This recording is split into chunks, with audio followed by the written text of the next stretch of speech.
नमस्ते। फैसला आप पर में आप सबका एक बार फिर से स्वागत है। उम्मीद है आप सब अच्छे होंगे। आज मैं आप सबसे नुपुर शर्मा के बारे में बात करने आई हूँ। मुझे पता है आप सब इस टॉपिक से अवगत तो होंगे ही होंगे, पर फिर भी मैं शॉर्ट में इतना बता देना चाहती हूँ, जिन्होंने इसके बारे में ज़्यादा डिटेल में नहीं पढ़ा है, नहीं जानते, उनको बस मैं इतना बता देना चाहती हूँ कि नुपुर शर्मा ने एक डिबेट में किसी खास धर्म ग्रंथ में कही गई बात को कोट करके अपनी बात सामने रखी थी।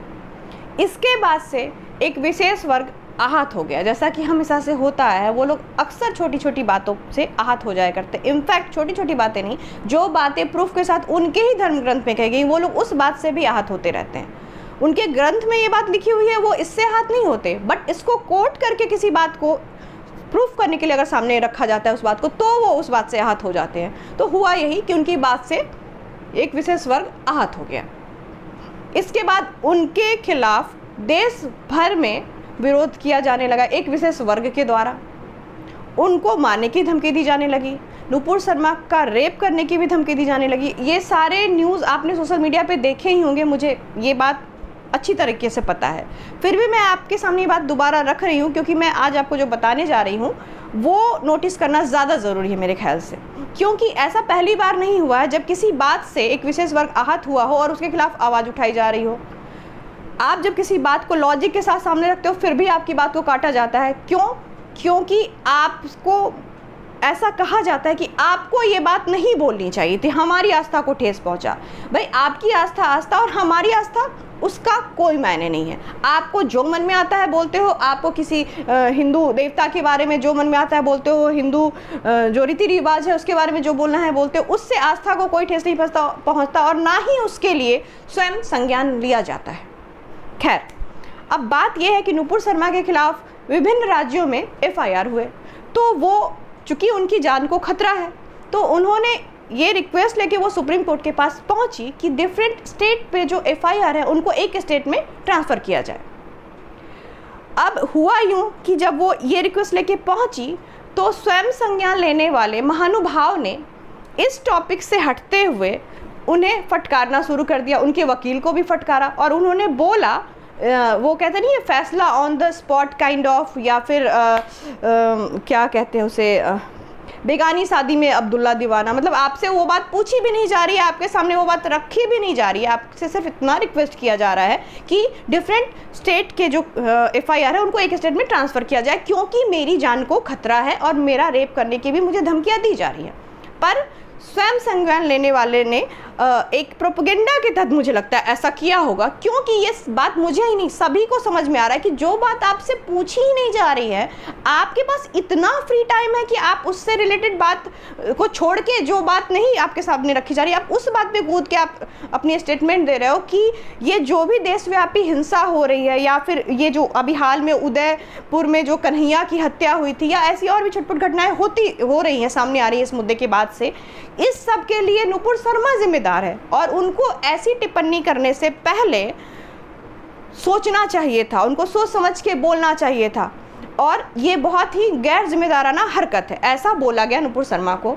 तो मैं यहाँ जनाब से सिर्फ इतना ही पूछना चाहती हूँ कि हुजूर, जब आप एक ऐसे पोस्ट को होल्ड करते हैं जिस पर देश की व्यवस्था टिकी हुई है, तो क्या आपको किसी तरह की टिप्पणी करने से पहले 1000 बार नहीं सोचना चाहिए था? क्या आपने ये नहीं सोचा कि आपसे जिस टॉपिक के बारे में पूछा ही नहीं गया, जो टॉपिक उठाया ही नहीं जा रहा है आपके सामने, आपने वो मुद्दा सामने लाकर टिप्पणी क्यों की? और अगर आपने टिप्पणी की, आपने जो भी बोला, आपको लगा कि वो सही है, उससे व्यवस्था बिगड़ सकती है, देश की हिंसा हो रही है, उसके लिए नुपुर शर्मा जिम्मेदार है, अगर आपको ऐसा लगा, क्योंकि आप एक ऐसे पोस्ट को होल्ड करते कि आप बहुत दूरदर्शी है ना, तो अगर आपको ऐसा लगा तो आपने टिप्पणी दी, आपने साथ साथ ऑन पेपर यही बात लिख के क्यों नहीं दी जो बात आपने बोला? क्योंकि सभी जानते हैं कि कोर्ट में जो भी फैसला सुनाया जाता है, जब किसी टॉपिक को उठाया जाता है कोर्ट के सामने, जब कोर्ट सब अपना फैसला सुनाती है, तो वो उस बात को लिखित में भी देती है। आपने लिखित में फिर इस बात को क्यों नहीं दिया जो आपने टिप्पणी की? क्या आपने टिप्पणी करने से पहले सोचा कि इसका प्रभाव नुपुर शर्मा पर और उनका समर्थन करने वाले लोगों पर क्या पड़ेगा, जिनको सरेआम काट दिया जा रहा है, जिनका गला रेत कर जिनकी हत्या की जा रही है, जिनके पीसेस काट के सीवर में बहाए जा रहे हैं? आपको क्या ये बयान देने से पहले ये नहीं सोचना चाहिए था कि इसके बाद जो भी हिंसा होगी क्या आप उसकी जिम्मेदारी आप लेंगे, क्योंकि आप इस तरह की का बयान देकर आप तो यही साबित कर रहे हैं ना कि नुपुर शर्मा जिम्मेदार है। तो ऑब्वियसली अगर आप किसी तरह की टिप्पणी करते हैं और उसके बाद अगर इस तरह की हिंसा में की स्पीड बढ़ती है, ज़्यादा हिंसा इस तरह की होती है, क्योंकि ये कहीं ना कहीं सपोर्ट करना तो है ही, ये सभी की समझ में आ रहा है। तो आप जब इस तरह की बातें बोले तो इससे भीड़ के सामने क्या मैसेज जाएगा? उनके सामने तो यही मैसेज जाएगा ना कि हाँ वो सही है कहीं ना कहीं, इसके लिए नुपुर शर्मा जिम्मेदार है और हमारा गुस्सा जायज़ है। तो क्या भविष्य में होने वाली जो भी हिंसा है क्या आप उसकी जिम्मेदारी उठाएंगे? क्या आपको ऐसा नहीं लगता कि एक पैटर्न सा बनता जा रहा है शांति दूतों द्वारा अराजकता फैलाना, आगजनी करना, पत्थरबाजी करना, धमकी देना, रेप करना, आगजनी करना, अराजकता फैलाना और न जाने ऐसी कितनी आपराधिक गतिविधियाँ, और महानुभाव का ऐसे लोगों को आहत, मासूम, भटके हुए कहना और ये कहकर उन्हें डिफेंड करना, ये कहाँ तक उचित है? मैं बस इतना जानना चाहती हूँ कि क्या आप खुद को बॉस या गॉड समझने लगे हैं कि boss is always right, God is always right? यही तो होता है ना कि आपको जो सही लगता है वही सही है, ऐसा तो है नहीं।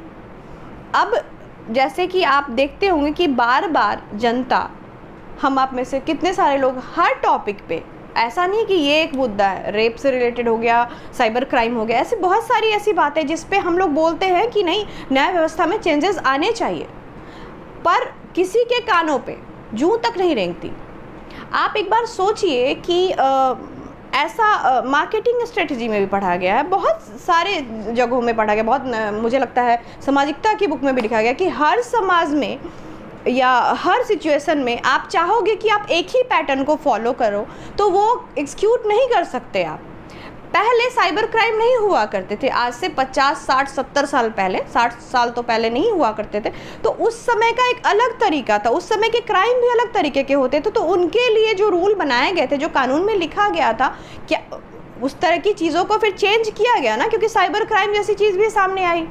ये मैं आपको बस एक एग्जांपल देके समझा रही हूँ कि इस तरह की ऐसी बहुत सारी चीज़ें हुई है जो कि मॉडिफाई हुई है। जब अपराध मॉडिफाई हुए हैं, जब सिचुएशंस मॉडिफाई हुई, जब सोसाइटी मॉडिफाई हुई, जब सारी चीज़ें बदल रही है, अलग तरीके से पैटर्न चेंज हो रहा है सब चीज़ का, तो आपको न्याय व्यवस्था का भी पैटर्न चेंज करना होगा। और आप इस दिशा में क्यों नहीं सोचते, ये मेरी समझ में नहीं आता है। क्योंकि चाहे वो रोज़गार का मुद्दा हो, चाहे वो अपराध का मुद्दा हो, चाहे वो टैक्स का मुद्दा हो, चाहे किसी भी तरह के आरक्षण का मुद्दा हो, ऐसे बहुत सारे टॉपिक है जिसपे मुझे लगता है कि चेंजेस होने चाहिए। और मुझे ही नहीं, ऐसे बहुत सारे लोगों को लगता है, क्योंकि आप सोशल मीडिया पे ये चीज़ें देखते होंगे। पर उस पैटर्न को चेंज नहीं किया जा सकता है, क्योंकि बुक में लिखा गया भाई, अब हम उसी को फॉलो करेंगे, हम चेंज ही नहीं करेंगे। आप तैयार ही नहीं हो चेंज करने के लिए, और अपराध अपने आप को मॉडिफाई करता जा रहा है, आपसे 10 गुनी स्पीड से कर रहा है। तो आप एटलीस्ट 2 गुनी स्पीड तो अपनी रखो, उसके मुताबिक तो चलो। अगर आपको मेरी इस वीडियो में कही हुई बातें सही लगती है और आप इससे सहमत हैं तो प्लीज़ मेरे वीडियो को ज़्यादा से ज़्यादा लाइक और शेयर करें। और आपने अगर अभी तक मेरे चैनल को सब्सक्राइब नहीं किया हो तो प्लीज़ मेरे चैनल को सब्सक्राइब भी कर लें और बेल आइकन दबाना ना भी भूलें, ताकि फ्यूचर में जो भी वीडियोज़ बनाऊँ आपको उसका अपडेट मिलता रहे। और एक बार फिर से मैं आप सबसे हाथ जोड़ के माफ़ी मांगती हूँ कि मैं आपकी उम्मीदों पर खड़ी नहीं उतर पा रही हूँ। मैं 2-3 बार ऐसा हुआ है कि आप मुझ पर अपना विश्वास दिखाते हैं, मैं वीडियोज़ बनाती हूँ, आप मुझे समर्थन देते हो, और मेरी पर्सनल लाइफ में कुछ ऐसी प्रॉब्लम्स आ जाती हैं जिसकी वजह से मैं बिल्कुल ही वैनिश हो जाती हूँ सोशल मीडिया से। तो इसके लिए मैं दिल से आप सबसे माफ़ी मांगती हूँ। मुझे पता है कि ये बिल्कुल ही प्रोफेशनल साउंड नहीं करता, but I am a human being और मैं इमोशनल हूँ बहुत ज़्यादा। मैं प्रोफेशनल लाइफ को, पर्सनल लाइफ को दरकिनार करके नहीं सोच सकती। मेरी पर्सनल चीज़ें मेरे प्रोफेशनल लाइफ को इफ़ेक्ट करती हैं, और आई होप कि आप मुझे ऐसे ही एक्सेप्ट करेंगे।